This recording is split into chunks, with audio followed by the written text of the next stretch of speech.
환경오염은 대기오염, 수질오염, 토지오염으로 구분할 수 있습니다. 하지만 이런 환경오염이 모두 독립적으로 작용하는 것은 아니고 서로 밀접하게 연관되어 있다. 그런 점을 잘 이해해야 합니다.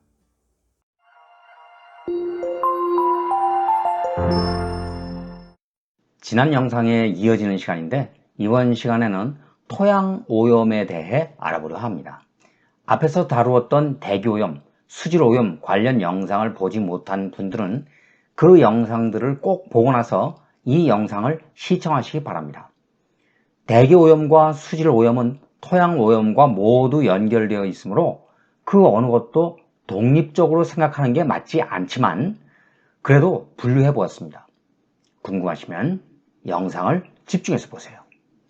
그리고 이 영상을 보시고 도움이 되었으면 좋아요를, 다른 정보도 궁금하시면 구독을 눌러주세요.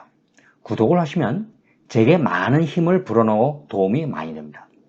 물론 알림 설정까지 해두시면 영상을 올리는 즉시 확인할 수 있으니까 편리하실 겁니다. 구독은 무료입니다.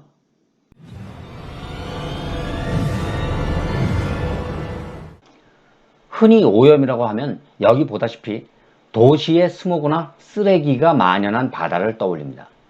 현대를 살면서 어떤 식으로든 오염 영향을 받지 않을 수는 없습니다.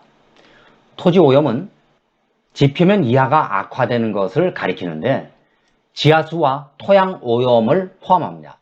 이런 것들을 악화시키는 것은 고체와 액체 폐기물이 축적되는 것이죠. 토지를 오염시키는 몇 가지 원인을 살펴보자면 가장 일반적인 것은 쓰레기, 공장, 농업, 광산입니다. 쓰레기는 날마다 땅에 버려지는데 쓰레기 매립은 또 다른 오염을 낳습니다. 쓰레기 투기와 인구 밀집을 유발하는 도시화도 필연적으로 토지 오염을 일으킵니다. 공장에서 배출하는 독성 폐기물은 땅에 손상을 입힙니다. 나라에 따라 땅에 투기하는 산업 폐기물에 대한 규제가 크게 차이나면서 토지 오염은 증가합니다. 농사는 각 개인에게 음식에 대한 요구를 만족시키면서 매우 중요하다는 것을 알지만 농사 짓는 땅을 확보하기 위해 숲을 파괴하는 것과 합성 비료, 농약, 살포 역시 땅을 황폐화시킵니다. 석탄, 석유와 각종 광물을 얻기 위한 광산 채굴은 토지 침식 원인이 되고 광산으로 인해 유해가스와 독성 물질이 생성되며 토지 오염을 일으키는 결과를 빚죠.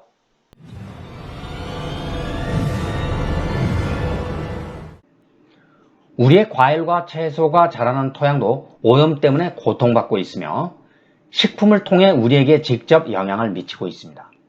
토지 오염은 세상에다가 필연적으로 다음을 포함하는 문제를 일으킵니다.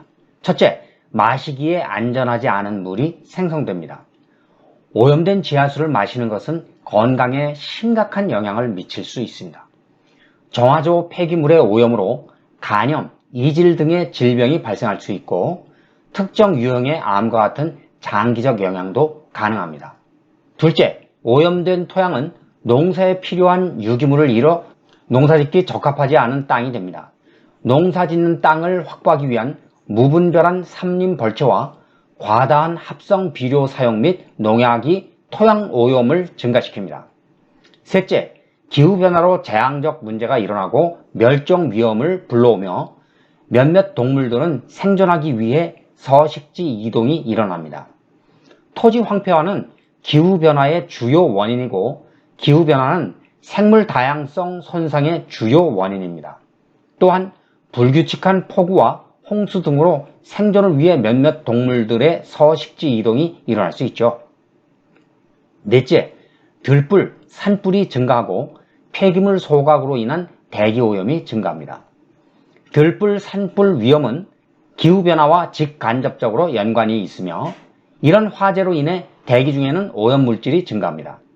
또한 소각이 많이 적용되는 폐기물은 생활 폐기물, 유해 폐기물, 의료 폐기물인데 폐기물 소각으로 인해 다이옥신과 같은 유해가스가 방출됩니다.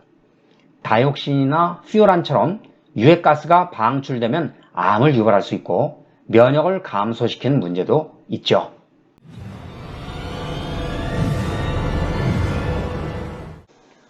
토지오염을 예방하기 위한 방법을 생각해 봅니다. 첫째, 폐기물을 다양한 화학 물질로 처리하여 독성을 줄여야 합니다.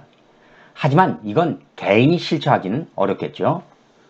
둘째, 재활용을 함으로써 버리는 양을 줄일 필요가 있고 음식물 찌꺼기도 재활용하여 분리수거를 실천하는 것이 중요합니다.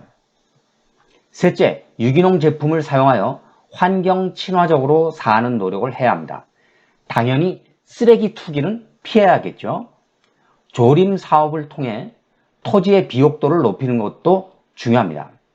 우리는 벌거숭이, 민둥산이 많던 땅에서 오랫동안 나무 심는 것을 생활화해서 이제는 모든 산에서 숲이 울창해졌으니 성공적이죠.